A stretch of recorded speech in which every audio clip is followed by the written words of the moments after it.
अगर आपको मेरी ये वीडियो पसंद आए तो like, comment and share, subscribe करना मत भूलिए।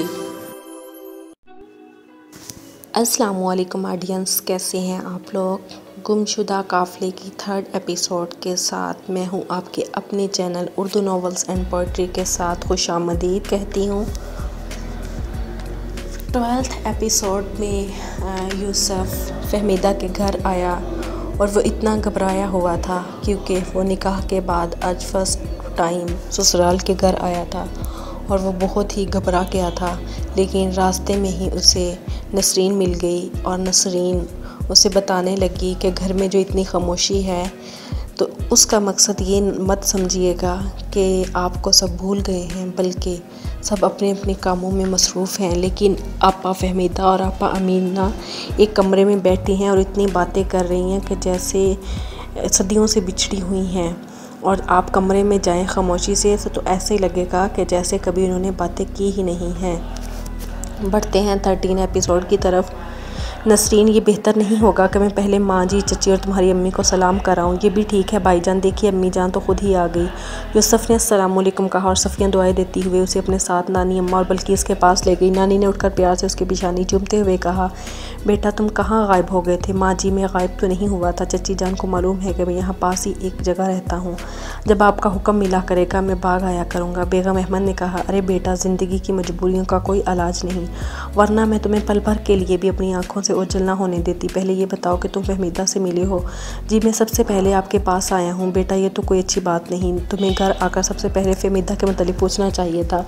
उसे शायद ये मालूम नहीं कि तुम कल कहाँ हो या अपने अब्बा जी के साथ वापस चले गए हो। बल्कीस ने जवाब दिया, खाला जान, यूसुफ के मतलब मुझे ये इत्मीनान है कि कोई काम करने से पहले कई बार फहमीदा से पूछा करेगा।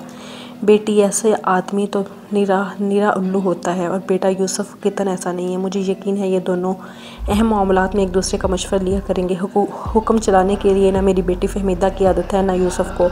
यूसुफ ने कहा, माँ जी, आप हमें हमेशा आपकी दुआओं की ज़रूरत रहेगी। बेटा, मैं जिनके साथ प्यार करती हूँ उनके साथ हर सांस के लिए दुआएं करती हूँ और शायद तुम्हें अब ये बताने की ज़रूरत नहीं कि तुम और फहमीदा मुझे कितने प्यारे हो। अरे नानी जान, नसीन आगे बढ़कर कहा, अरे तो तुम मेरी आंखों का नूर हो। मैं सफ़िया ने कहा, बेटा तुम्हारी मुंह बोली बहन बहुत उदास थी, मैं खाना लगवा रही हूँ, तुम उन दोनों को लेकर खाने के कमरे में आ जाओ। बल्कि उसने कहा, हाँ बेटा जाओ। नसरीन दबे पाँव यूसुफ के आगे चल दी। उसने आहिस्ता से दरवाज़ा खोला और कहा, मुअज़्ज़िज़ ख़वातीन, देखिए कौन आया है। और वो बातें करते करते अचानक खामोश हो गई। फहमीदा ने गर्दन झुका ली और अमीना उठ खड़ी हुई। यूसुफ ने अमीना के सर पर हाथ रखते हुए कहा, अमीना बहन, आप उदास तो नहीं हुई। उसने जवाब दिया, नहीं भाईजान, फहमीदा के पास बैठकर कौन उदास हो सकता है। मैं तो ऐसा महसूस कर रही हूँ कि मुझे इसकी तरफ देखते और इसकी मीठी मीठी बातें सुनने के सिवा कोई और काम नहीं होना चाहिए। यूसुफ ने कुर्सी पर बैठते हुए कहा, मुझे अपनी बहन से यही तवक्का थी। शायद चची जान ने फहमीदा को बता दिया होगा कि आप मेरा कितना ख्याल रखती हैं। फहमीदा ने कहा, जी उन्होंने भी कुछ बताया है, लेकिन जो बातें आपसे मुतल्लिक हैं वो मैं बार बार सुनना चाहती हूँ, उनसे भी और आपसे भी।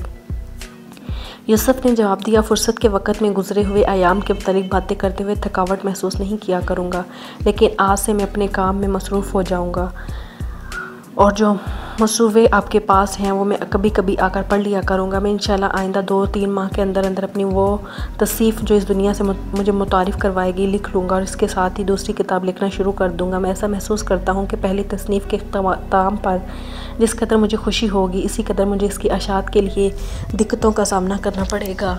जो नाशिर मुसन्निफ़ों से घबराते हैं वो बेहतरीन किताब के लिए भी यूज़र पेश कर लेंगे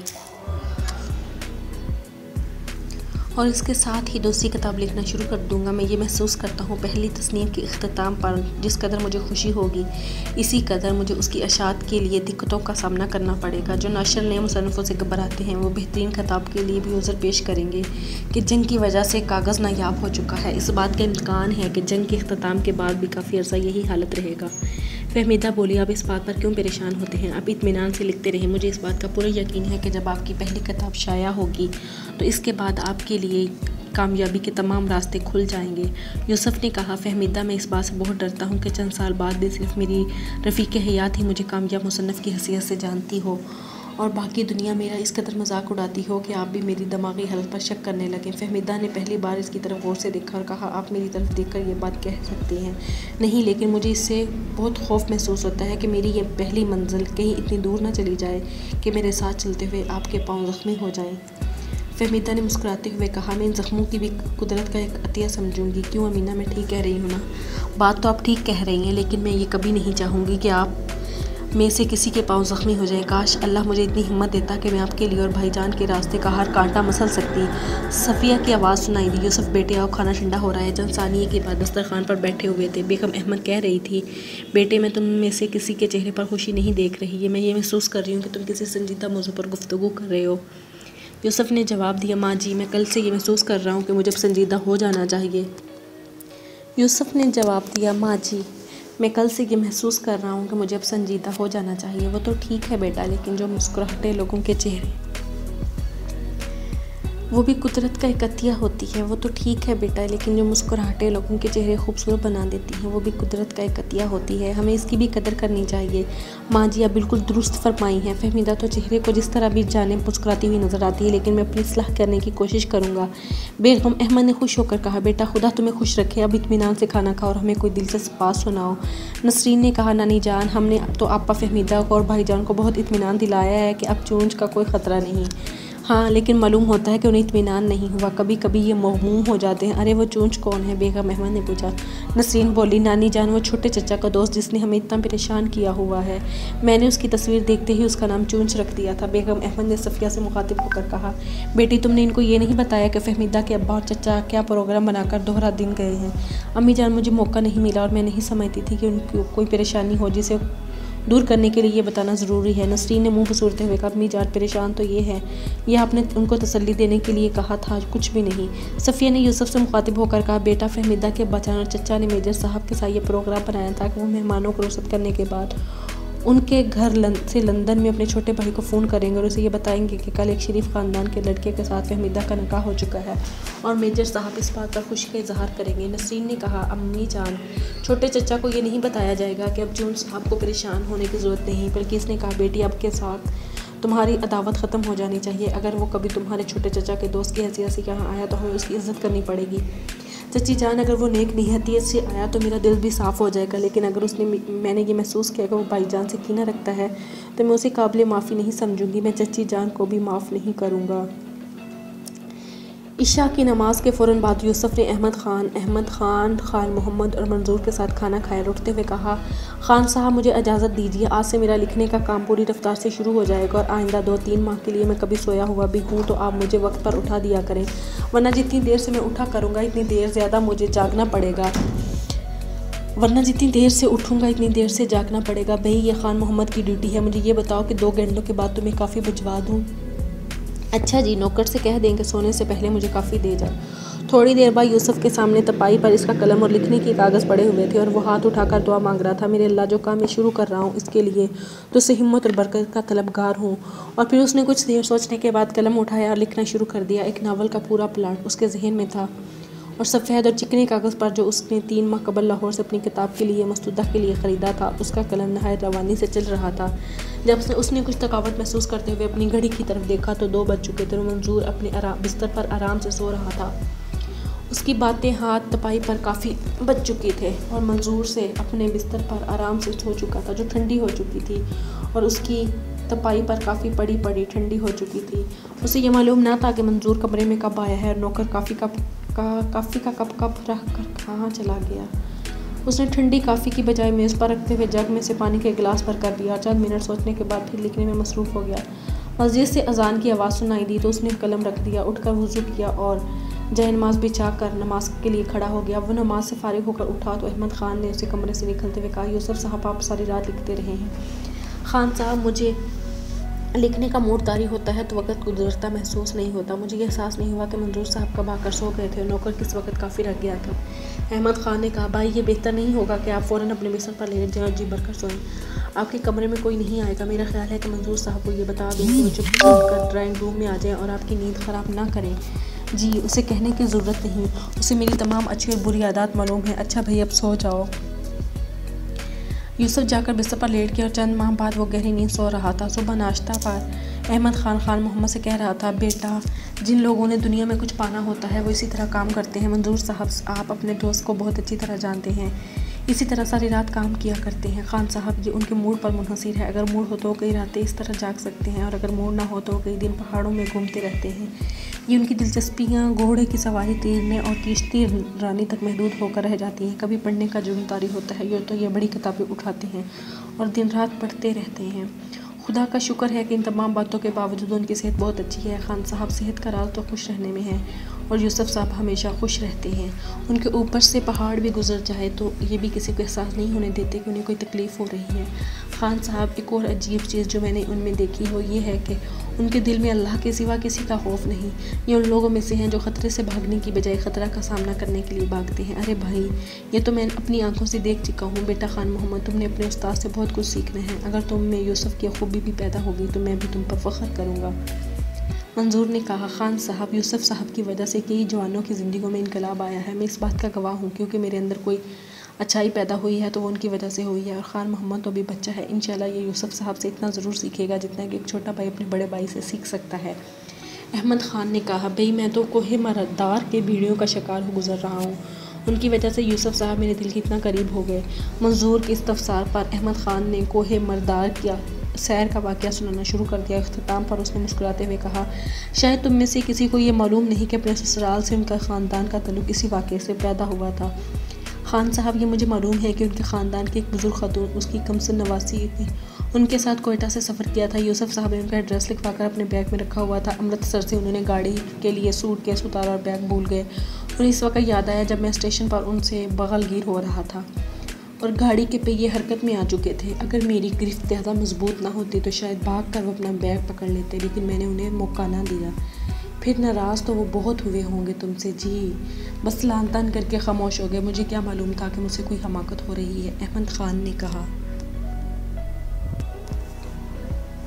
खान साहब, मुझ पर लिखने का मूड तारी होता है तो वक्त गुजरता हुआ महसूस नहीं होता। मुझे ये एहसास नहीं होता कि मंजूर साहब कब आकर सो गए थे और नौकर किस वक्त कॉफ़ी रख कर गया था। अहमद ख़ान ने कहा, भाई ये बेहतर नहीं होगा कि आप फ़ौरन अपने बिस्तर पर लेट जाएं और वहीं जाकर सोएं। आपके कमरे में कोई नहीं आएगा। मेरा ख्याल है कि मंजूर साहब को ये बता दूं कि वो चुपके से उठकर ड्राइंग रूम में आ जाएं और आपकी नींद ख़राब ना करें। जी, उसे कहने की ज़रूरत नहीं, उसे मेरी तमाम आदतों का पता है, चाहे वो आदत अच्छी हों या बुरी, वो सब जानता है। अच्छा भाई, अब जाकर सो जाओ। यूसुफ जाकर बिस्तर पर लेट गया और चंद मिनट बाद वो गहरी नींद सो रहा था। सुबह नाश्ता पर अहमद ख़ान से मोहम्मद से कह रहा था, बेटा, जिन लोगों ने दुनिया में कुछ पाना होता है वो इसी तरह काम करते हैं। मंसूर साहब अपने आप दोस्त को बहुत अच्छी तरह जानते हैं, इसी तरह सारी रात काम किया करते हैं। खान साहब, ये उनके मूड पर मुनहसिर है। अगर मूड हो तो वो कई रातें इसी तरह जाग सकते हैं। अगर मूड ना हो तो वो कई दिन पहाड़ों में घूमते हैं।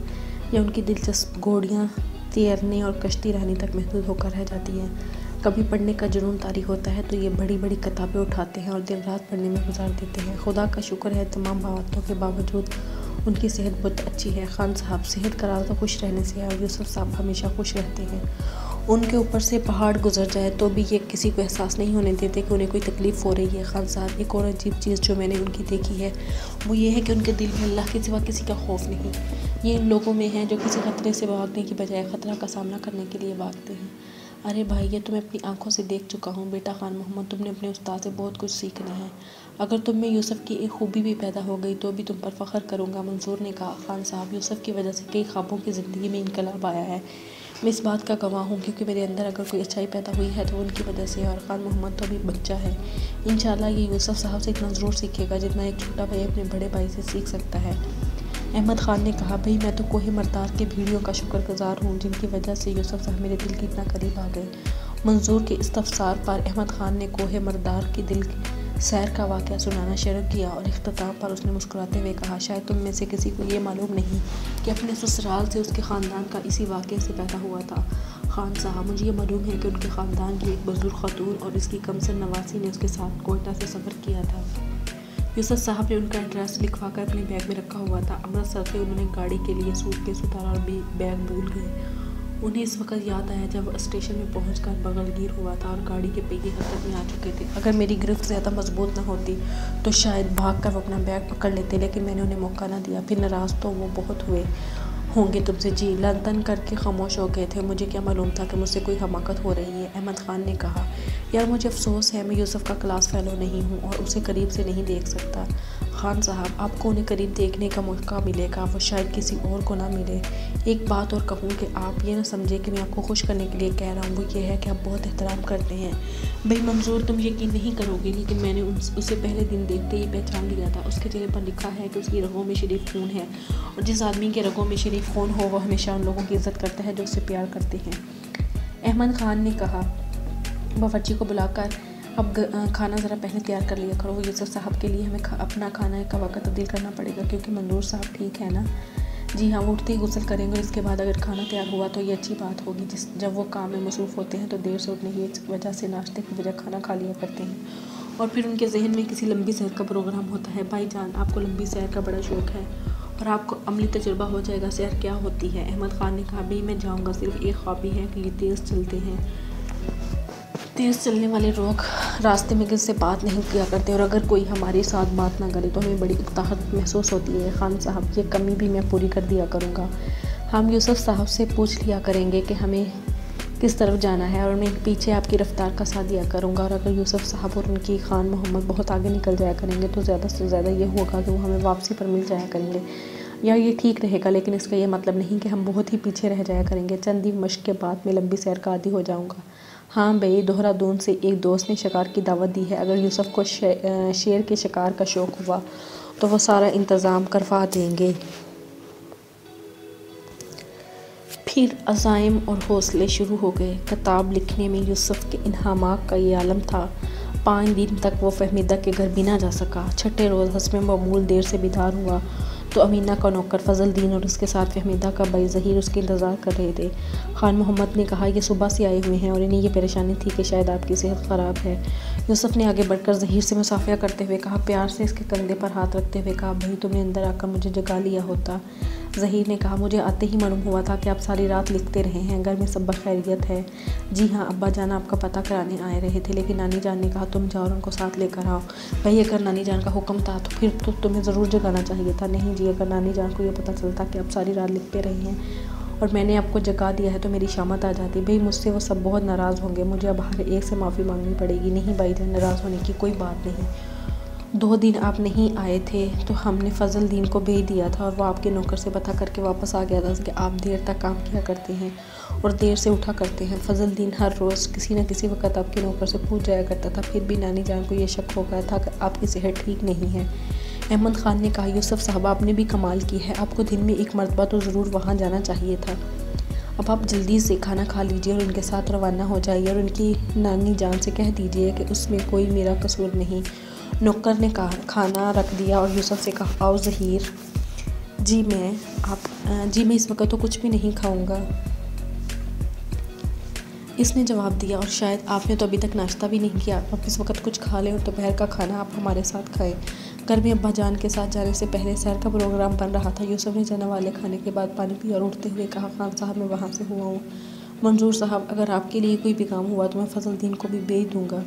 वो उनके साथ कमरे से निकला, लेकिन सहन में पहुंचकर बोला, ज़हीर भाई 1 मिनट ठहरो, मैं भी आता हूँ। भागता हुआ अपने कमरे की तरफ गया। जब वापस आया तो उसके हाथ में अखबार के अंदर लिपटे हुए कागजात थे। उसने चलते हुए फजलदीन से कहा, फजलदीन आज मैं तुम्हें पैसे दूंगा, मुझे इन कागज़ों के लिए एक हैंड बैग की ज़रूरत है, शायद यहाँ किसी दुकान से मिल जाए। ज़हीर ने कहा, जी अगर यहाँ से ना मिला तो देहरादून से मिल जाएगा या किसी दुकानदार से कहकर मंगवा लिया जाएगा, वरना कोई ना कोई वहाँ जाता रहता है। वो मकान के अंदर दाखिल हुआ तो फहमीदा, मीना और नसरीन बरामदे में दिखाई दी। नसरीन ने उठकर आगे बढ़ते हुए कहा, भाई जान आपने बहुत परेशान किया, और ज़हीर के मुतल्लिक तो हम ये कह सकते हैं कि इसमें अक्ल की थोड़ी कमी है, लेकिन फजलदीन को क्या हो गया था? मैं तो सोच रही थी कि आपने कोई और डाकू पकड़ लिया है और फजलदीन ने उसे बांधना शुरू कर दिया है। देखो नसरीन, इनमें से किसी का भी कोई कसूर नहीं। बात यह होती है कि मैंने लिखना शुरू कर दिया है, सुबह होने को आती है तो मैं सोया करता हूँ। अब ये फ़ैसला तुम्हारी अब्बा जान बेहतर कर सकती हैं। जो कुछ मैं लिख रहा हूँ इसके बाद मुझे सोना चाहिए या नहीं। तुम उन लोगों को कसूरवार कह सकती है जिन्होंने तुम्हारे इल्चियों को मुझे जगाने की इजाज़त नहीं दी, लेकिन मैं ये चाहता हूँ कि अगर कोई फ़ैसला करने से पहले फहमीदा इन कागज़ात पर एक नज़र डाल ले तो उनका फ़ैसला ज़्यादा दुरुस्त होगा। ये कहते हुए यूसुफ कागज़ का बंडल फहमीदा को पेश करते हुए कहा। फहमीदा ने मुस्कुराते हुए कहा, मैं पढ़े बगैर ये कह सकती हूँ कि अगर आप सारी रात लिखते रहे हैं तो यकीनन कोई अच्छी चीज़ लिख रहे होंगे। यूसुफ ने जवाब दिया, ख्याल तो मेरा भी यही है, लेकिन पूरा इत्मीनान मुझे इस वक्त होगा जब आप इसे अच्छी तरह पढ़कर कोई राय कायम करेंगी। और अपनी बहन अमीना से भी माजरा चाहता हूँ कि मैं उनका हाल पूछने नहीं आ सका, नसरीन बोली। और भाईजान, मुझे ये शिकायत है, आप मुझे हमेशा भूल जाते हैं। आपको ये ख्याल भी नहीं आया कि मैं हर रोज़ फजलुद्दीन को आपकी खैरियत मालूम करने के लिए भेजा करती थी और फिर इन सबको तसल्ली दिया करती थी। अच्छा नसरीन, पहले मुझे नानी जान के पास लेकर जाओ, फिर मैं आकर आगे बात करता हूँ और उनसे सिफारिश करूँगा। भाईजान, सिफारिश कैसी? भाईजान, मैं सिफारिश करूँ या ना करूँ, वो सख्त गुस्सा की हालत में सो गई हैं और मुझे यकीन है नींद की हालत में भी आपकी आवाज़ सुनेंगी तो दुआएं देती हुई उठेगी। भाईजान, पहले मैं ये समझती थी कि हमारे घर में सबसे ज़्यादा आपा फहमीदा के लिए दुआएं की जाती हैं, लेकिन अब मेरा ख्याल है कि आपके लिए ज़्यादा दुआएं की जाती हैं। इस कहानी का अख्ताम यहीं पर होता है। अगली किस्त में मिलते हैं कुछ नई बातों के साथ, कुछ नई नावलों के साथ। और यहाँ पर एंड चल रहा है और नानी ने बाहर जानते हुए कहा, बातूनी लड़की बेटे को अंदर भी आने दोगी या बाहर ही उसका मग़ज़ ख़राब करती रहोगी? देखा भाईजान, नसरीन ने कहा, किसी की तारीफ़ करो तो उसे यही नाम मिलता है। भाईजान जल्दी जाइए अंदर, वरना नानी जान मुझे बातूनी कुछ और ही बना देंगी। यूसुफ ने आगे बढ़कर, नानी जान, मेरी नन्ही बहन को सब कुछ ना कहा करें, ये बहुत मासूम है और आपसे बहुत प्यार करती है।